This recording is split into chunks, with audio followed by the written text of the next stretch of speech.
This is Al Brooks. Thank you for watching the Brooks Trading course. This is the third of 3 videos on the market cycle. I talked about the first set of definitions in the last video. In this video, I'll be talking a little bit about pullbacks. Next, I'll move on to trading ranges. And finally, I'll talk about trying to construct binary decisions when you're placing trades. Any pause in a trend is a pullback, and it's also a small trading range, and traders expect the trend to resume. If the pullback grows to 20 or more bars, traders start to wonder if the trend will resume or reverse, and at that point, I stop using the term pullback, and instead, I switch to the term trading range. Here we got a bull breakout above a wedge bull flag, nested wedge, 1, 2, 3, 1, 2, 2, or 3. Pretty good bull breakout, and then we got a pullback here, a pause in the trend. When you see this, chances are this breakout's strong enough for at least a second leg up. So this pause is probably a pullback. Pullback means I expect the trend to resume. So anytime a bar in a trend falls below the low of the prior bar, it's a pullback. We're rallying again here. We got a bar here. This bar traded below its low. This is a pullback. And the pullback pulled back further to a second leg down.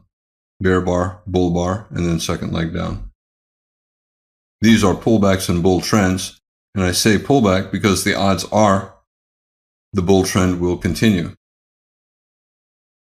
Small wedge, a bear bar, a doji, a bear bar, a bull bar.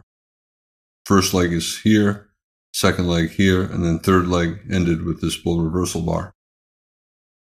This is actually the start of the pullback, even though the bull trend continued higher on this bar. And that's very common, that pullbacks begin before the trend ends. Is this high part of this bull trend? Yes.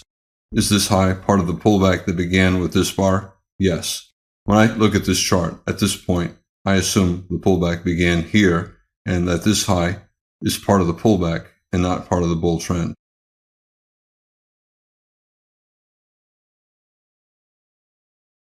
A pullback is any pause. So for example, if I have a bull trend and a bear bar, that is a pullback. Whether or not this low went below that low, I still call it a pullback. In this case, it did go below that low, so most traders would call it a pullback. Pullback can grow. It can grow into a trend reversal. You can see we broke below the bottom of the bull breakout. Once it breaks below a major low like this, traders stop using the term bull trend and say that it's either in a trading range or in a bear trend.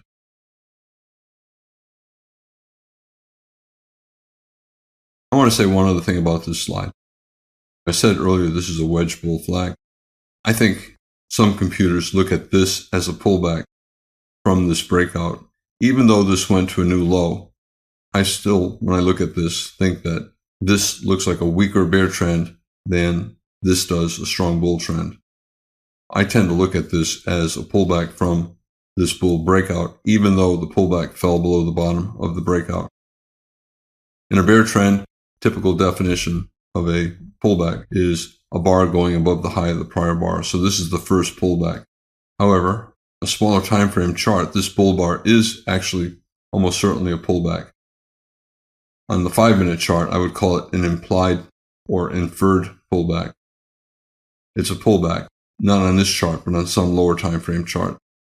I still view it as a minor pullback. This is an actual pullback on this time frame because it went above the high of the prior bar. So this is the first bar on this time frame that actually pulled back above the high of a prior bar in a bear trend.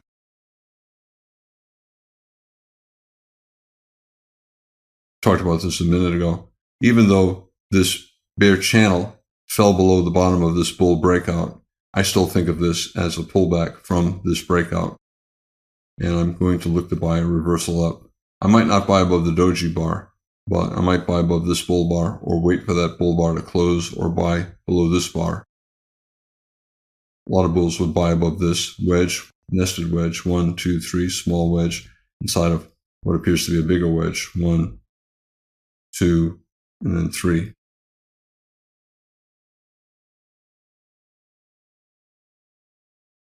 I've talked earlier about definitions of trends and legs and pullbacks and swings.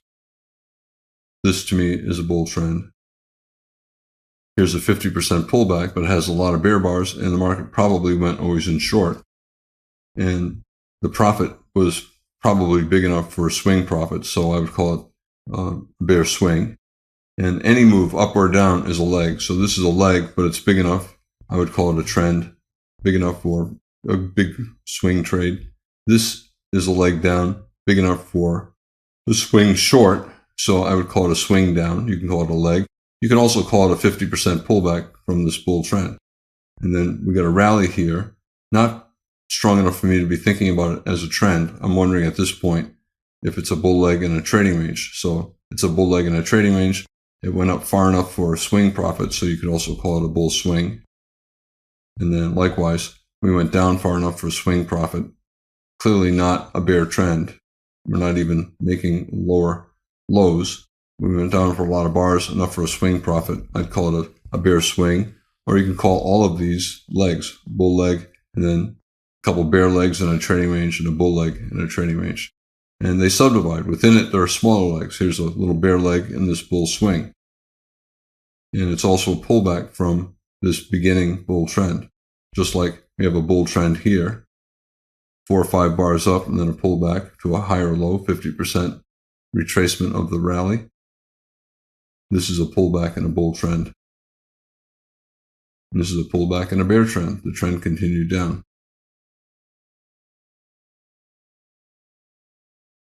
Now I'm going to talk a little bit about trading ranges. A trading range can be a single bar. This is a 1-bar trading range. That's a 1-bar trading range. If I think the trading range is so small and so insignificant to not alter the course of the bars to the left, I call it a pullback. So in other words, this is a small trading range, a 1-bar trading range, but it's not enough of a pause or interruption in the bear trend to make me think the bear trend has ended. I think the bear trend is going to continue down. So anytime there's a trading range and I think the trend is going to continue, I call that trading range a pullback. Trading range usually has to go to 20 or more bars before traders start to question trend resumption and they start thinking about a possible trend reversal. Pretty strong reversal up, micro double bottom, down, up, down, and sell climax. When you look at it, do you think that this is a bear flag, a pullback? Do you think that we're going to go down? Or do you think, oh, that's a pretty big bar up. I'm a little bit confused. So big down, big up. Plus we went up and down on this bar and then up again. So when you look at that, are you thinking pullback or are you thinking confusion? If you're thinking confusion, that is one of the hallmarks of a trading range.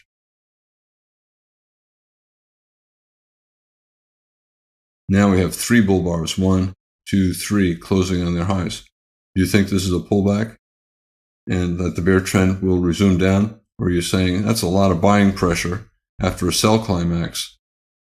Probably the market is more likely to go sideways or even up than it is to go down.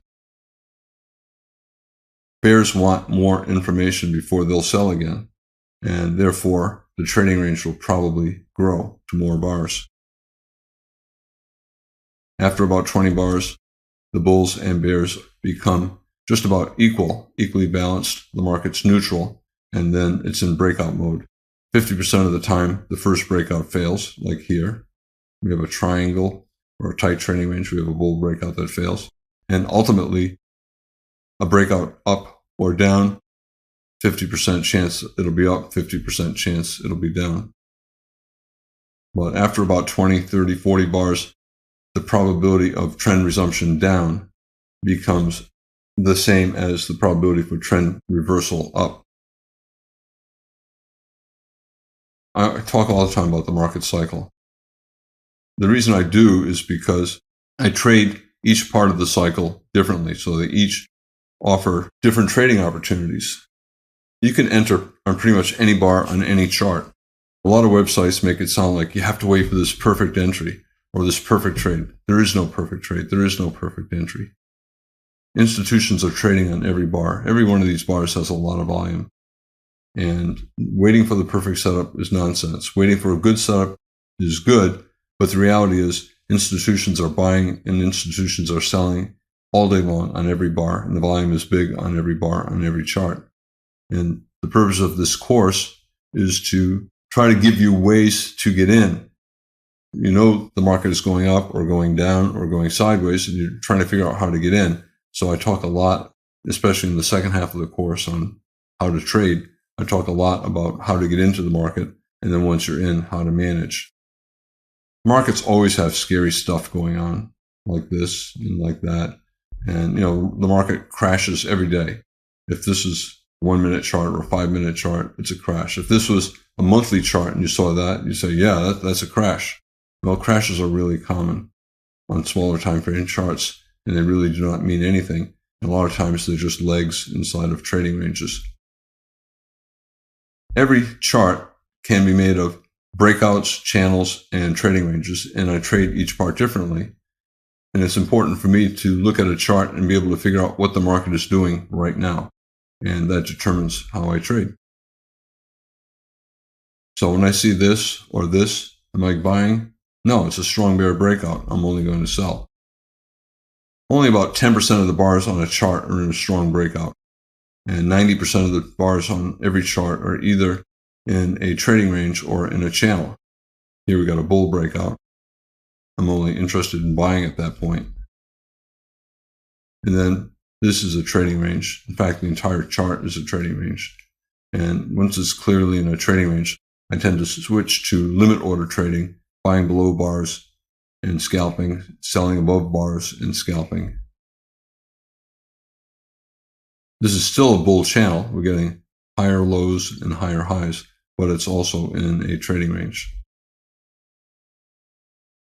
I mentioned that a lot of times it's easier to make decisions if you structure the decision as a binary decision. Binary means two. You want to give yourself just two choices. So for example, you look at a part of the chart right here and you ask yourself, first off, is it a trend or a trading range? And if it's a trend, is it a channel or a breakout? So this is a bull trend and has pullbacks, so it's a channel. Is the channel tight or broad? And we're getting a reversal. Is it minor or major?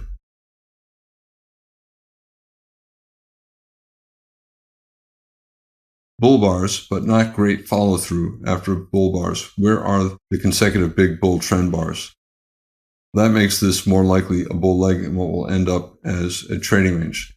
There's disappointment after every bull bar, bear bar, trying to break out, disappointing, trying to break out, disappointing. And we have a lot of bear bars in this rally, closing on the low, decent sized bodies, closing on their lows. So this is probably a bull leg and what will end up as a trading range. Breakouts are followed by pullbacks almost immediately. Some of the pullbacks are lasting 4 or 5 bars. Bears are making money selling above bars. So sell above this bar, sell more higher, gets back to this point. They get out break even on their first entry and a profit on their second entry. So it's stair stepping up. Sell this high, sell more higher. It gets back to that first entry, buy break even at your first entry and with a profit on your second. A lot of bear bars, a lot of overlap. So it's a stair type channel.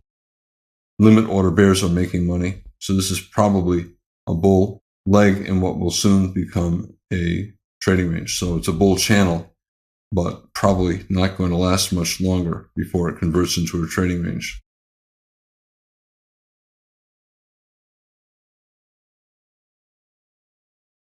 Because the trading range might be coming soon, a lot of the bulls will scalp. The bears are clearly scalping. They're selling new highs, selling more higher.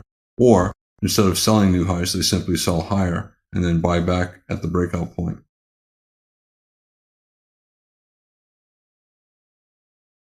This is a breakout right here. But is the entire thing a breakout or is it a tight channel?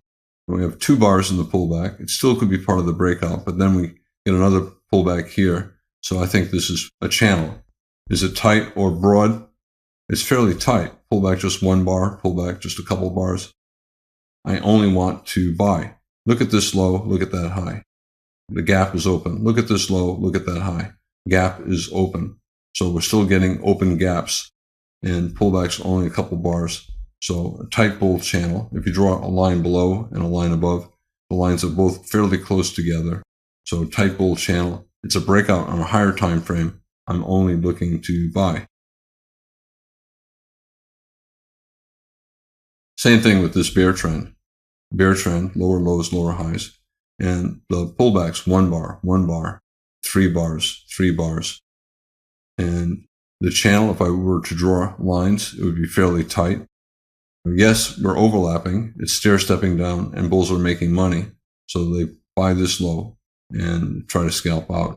But the channel is very tight. In general, when it's tight like this, I'd rather only be selling, and usually I try to sell about halfway up. So here's a bear leg. When it gets around halfway up, I sell. If you cannot tell if the channel is broad or tight, assume that it's tight and only trade in the direction of the trend. So bear trend, you only want to sell. Reversals. We have a couple legs down and we are reversing up. Is this a major or minor reversal? Is it going to be a major reversal into a bull trend or a minor reversal into a bear flag or a trading range? In general, when the channel down is very tight, any reversal is probably minor, which means a bull leg in a trading range or a bull leg in a bear channel. So if you're buying a minor reversal in a bear trend, it's better only to be scalping. So a strong bull breakout, I only want to look to buy. And I can scalp or swing, and I buy for any reason. I buy bull closes, I buy at the market, I buy above bars, I buy above this bar, I buy below bars, below that bar, betting that the bear reversal will fail. And then the market converted into a fairly broad bear channel. This sell-off is strong enough, so some traders would say it's always in short. This sell-off lasted 15, 20 bars. It's a broad bull channel. And when it's a broad bull channel, it's bull. It's a type of bull trend, so you certainly want to be looking to buy. But because the pullbacks are deep, you can also sell. You can either sell the high and scale in higher, or sell at least a scalp distance above that high, looking for the market to pull back to that high, and then you scalp out. Bears are making money selling in a bull trend, and that usually means that the trend is going to evolve into a trading range fairly soon. Trading range, big up, big down, big confusion, so sideways. Traders will try to buy in the bottom third, sell in the top third. Bulls will buy down here. Bears will buy down here as well. So they sell near the top and they buy near the bottom. They sell near the top, and if it goes low enough, they buy. So bears sell near the top, and then they buy back their shorts at the bottom. Bulls look to buy near the bottom, and they sell out of their longs near the top. So both bulls and bears are selling high. Both bulls and bears believe the market is not going to go very far up or down, so they take quick profits. When a trading range is this tight and the bars are this small, there's no profit potential, not even with limit orders. And I think traders should not trade in a very tight range like that. In this video, I talked more about pullbacks, and then I talked about definitions within a trading range, legs, swings, pullbacks. And finally, I talked about trying to create binary decisions. When you're deciding how to trade, it's good to be able to quickly decide, is it a breakout? I only want to buy. Is it a tight channel, tight bull channel? I only want to buy. Is it a tight bear channel? I only want to sell. Is it a broad channel? I can buy and sell. Or is it a trading range? I can buy and sell. This is Al Brooks. Thank you for watching the Brooks Trading Course. This is the third of 3 videos on the market cycle.